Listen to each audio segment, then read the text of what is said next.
Whoa, oh, my glasses are on. I don't want anyone to think I'm some type of nerd. Hey, everybody. It's me, your buddy Dave, the host of the Dark Stuff channel here on YouTube. Thanks a lot for checking out my latest video. So in this week's episode, I'm going to be talking about the following topics: the Oasis reunion and why I don't give a shit.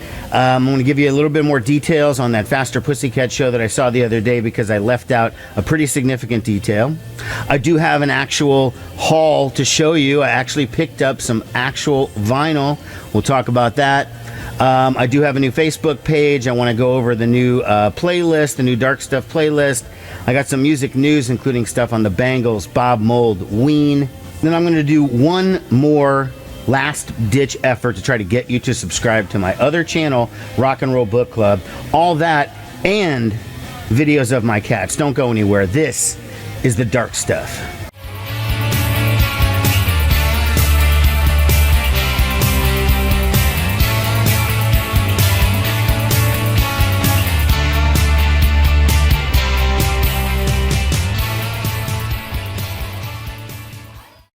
This weird algorithm thing going on where half the people who come to my channel are interested in indie rock content, and then half the people, the other half of the people in my come to the channel are interested in my sort of 80s hair metal content. Well, this is where this algorithm just kind of bumps in and makes my channel sort of unique, I guess. I don't know, but I did see the 80s metal band Faster Pussycat the other night. Now, I'm not going to talk too much about it here because I did an entire video on it on the show. Suffice to say, it was really cool.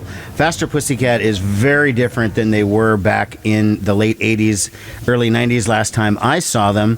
One thing I neglected to mention in that other video was that the lead singer of the band Junkyard, if you remember them, another late 80s hard rock metal band, David Roach, was in the crowd. He was just there randomly, right? Now, I wouldn't have recognized him, but I was hanging out with Mark Manor, who's a local celebrity here in Omaha. Everybody knows him if you go to shows and stuff. He's a manager down at Homer's Record Store, and he has this website called Omaha Buzz that keeps track of like literally every show and release that comes out. So he recognized him and went up and confirmed it was actually him, and the guy lives in Omaha now. Like, how fucking random was that? And he gave out these little Junkyard iron-on patches or whatever. I gave mine to somebody else, but just how weird is that, right? I'm recording this at the beginning of September, which means I just put out this month's Dark Stuff playlist. Guys, this is so good, okay? It's Spotify and Apple Music. My preference is Apple Music, but I do a Spotify just for you out there. This month's playlist here, okay, listen. Girl in a Coma, Head in the Heart, Rolling Stones, Spinanes, Little Richard, The Chats, Grandpa Boy, which is Paul Westerberg from The Replacements, The Misfits, Chris Cornell, Faster Pussycat, Steel Wool, Buffalo Tom, Chastity Belt, The Posies, Husker Du, Railroad Jerk, Sloan, Tribe Called Quest, J. Rue the Damager, The Wedding Present, The Black Keys. Now, I don't even like The Black Keys, so the fact that I put this song, Weight of Love, on there, I mean, this is an exceptional song because I do actually think The Black Keys suck, but that song is great. Tribe Called Quest again, The Who, Courtney Barnett, Devo, Arctic Monkeys, Tegan and Sarah, Mercury Rev, Eddie Spaghetti of the Super Suckers, Harvey Danger, Prince, and the Kinks. Okay, that's this month's playlist. The link is down below. You can thank me later. Also going to post up on here a couple of playlists from my radio show. I always neglect to mention that I do host a weekly 2-hour new music radio show. It's broadcast on FM in Omaha, here where I live, on 89.7 The River. The show is called New Day Rising, by the way, but you can also stream it at 897theriver.com. I am on Sunday afternoon from 2 p.m. to 4 p.m. Central. Now, where that fits in where you live, that's up to you to determine. I'm going to trust that you can figure that out. I do hope you will listen, though. I really do. Do you need more of me? Do you want more contact with your buddy Dave here? Well, see, right here is my Facebook page. It's facebook.com/The Dark Stuff Podcast. I've had it for a long time. I've really hadn't started utilizing it until now. I am utilizing it, folks. Please go give it a like. It would be much appreciated. Helps me out.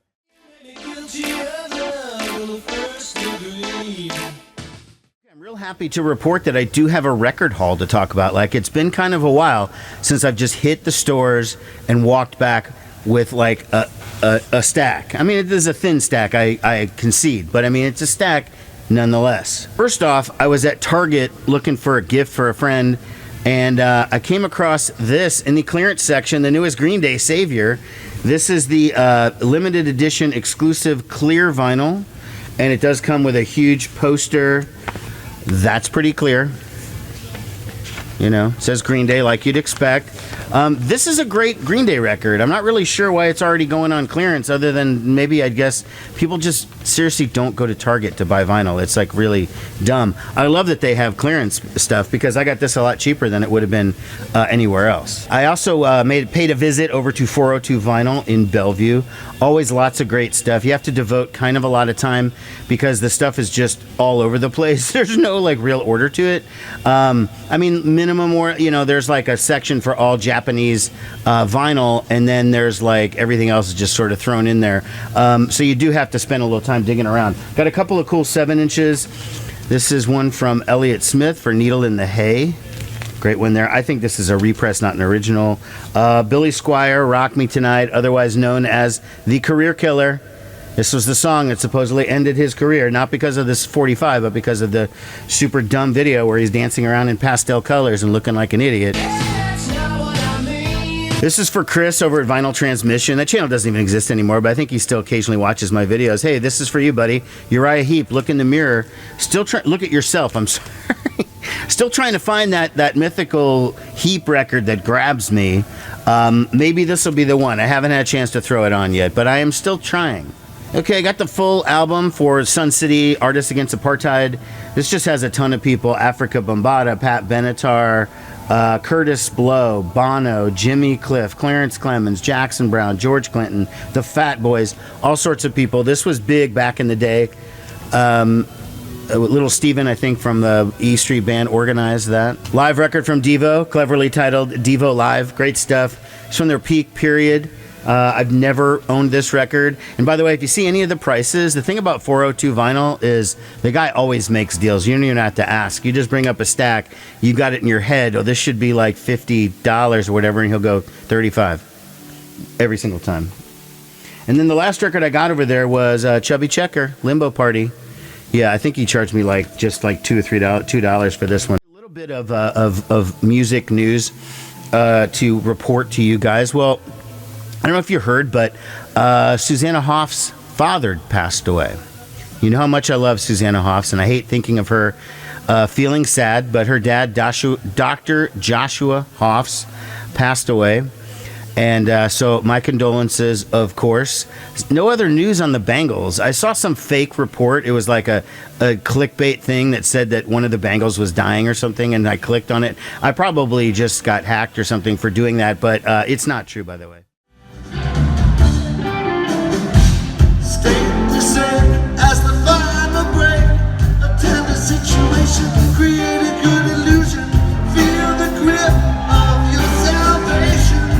This is indeed a tender situation, make your movement, state your case, taste the waste, boy, taste the waste. What's your place in my glorification?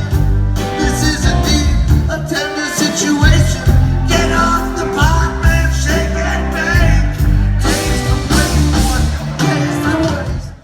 And then, folks, even though I don't talk about them too much on the channel, I am a huge Ween fan. This is my OG chocolate and cheese, not the reissue, by the way. Ween just had a sad announcement, and they are ending touring for the foreseeable future, which maybe might mean forever, might just mean until next summer. Who knows? But if you do follow Ween, you know they did break up 10, 12 years ago. They got back together after a while because I think it was Gina got sober, Aaron Freeman. And they've been back for years. They've just been a touring group. They don't make new music. Well, they had some shows earlier in the year that were canceled, and that's because Dean, or Mickey, said that he was having some mental health issues and just couldn't do it. So they canceled those shows, but said their August shows, they're back, okay? And they did play a couple of shows over the summer, but now they just made an announcement, all future shows, all canceled due to Mickey or Diener's consistent still struggle with mental health issues. So that that sucks. I mean, you know, you want to be like, oh, come on, man, just put up with it or whatever. But now that's hard. I mean, I don't, I know that can be rough. So hope he starts feeling better. Feel better, Diener.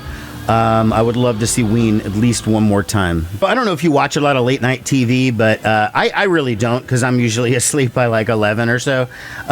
But on the Seth Meyers show, he's had this band called the 8G Band, and it's basically been run by Fred Armisen, the comedian, and he's also a musician, formerly with SNL. Well, they decided for cost-cutting measures, they're cutting out the 8G Band, and on the final night of them being a part of the show, Bob Mould came on to sit in with the band and played guitar with them, and then they did Makes No Sense at All by Husker Du. And if I can find a clip, you'll only see like about 5 seconds of it for copyright reasons, but if I can find a clip, I'll insert it here.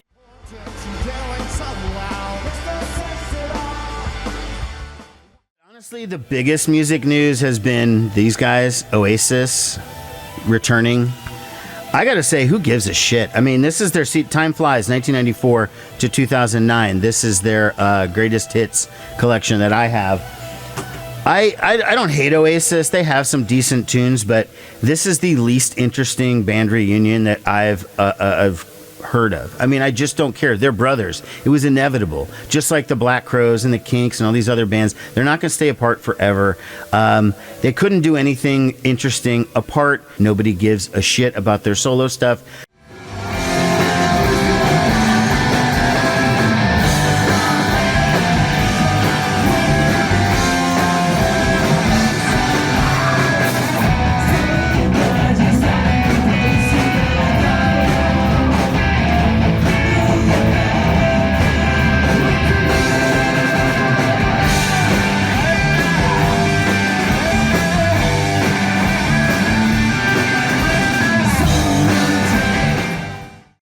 If you want great, like, Beatle-y power pop with great guitar, super catchy songs, but a modern flair, you know, ditch Oasis and go with Redd Kross. Okay, I mean, Redd Kross is just so far superior. Any one of their albums is better, guaranteed. Doesn't have to be this one, Neurotica. Their brand new one, which is self-titled, is even better than this, actually, if I'm just being candid. But you know what? That's what I say about the Oasis reunion. You can count me out. I don't give a shit. And whenever she started putting in that folksy thing with her voice of like, and we're just going down to the mountain and we're going to do da. And I was just like, oh God, stop. Just say the story. Okay, folks, I'm going to take this opportunity to pitch a little bit of my other YouTube channel, and I'm hoping you go over there and subscribe after you watch this video. It's the Rock and Roll Book Club. I've talked about it before. I used to post the episodes here, then we moved over to a separate channel. Well, recently, we've had episodes on Kathleen Hanna's book, Rebel Girl. We just did Ani DeFranco's memoir, No Walls and a Recurring Dream. That episode just posted, and it was kind of lively because it was the first one where we weren't really all sort of on the same page about the memoir, about what we thought of it afterwards. So it was lively. It was a little bit different, and it was cool. The next book we're doing is Confess by Rob Halford. So we'll take another turn. Judas Priest is going to be playing in town in about 3 weeks. I'm trying to get the book club together for a field trip. We'll see if it happens or not. I don't know. I'll give you a little bit of an announcement in the future if that does actually happen. Yeah, once again, not a huge amount of cat activity. The temperature has been cooling down a little bit. I've been able to open the windows so they get to sit in the windows. They're really excited about that. I've also been on a purchasing spree on Amazon, and that means lots of extra boxes around the house. And you know how cats are with boxes. They don't care what's in the boxes. They just like the boxes. And the other day I was sitting down here in the bunker listening to music, and my cat Blackie was sitting with me right in front of me. And I started to think back about when I adopted this cat 3.5 years ago. It was like she had never heard music before. Like the first time I put on a record, the cat was like startled and ran out of the room. And a couple of next few times, she did the same thing until she started associating, okay, that sound is not scary. That's where he's going to be. I want to go where that guy is. And so I guess the music isn't so horrible. Now, all these, 3.5 years later, it's like a part of her soundtrack. And I mean, unless I'm playing it extremely loud, the cat is always here with me listening to music. It's, you know, she's heard every single record that I've heard. She has no real stated favorites in terms of an artist, although I do see her ears perk up when I throw on the new King Henna record. I'm just saying that maybe she does legitimately like it. All right, thanks a lot for watching, everybody. We will see you real soon. Take care. Bye-bye. So, you have a MySpace page or something?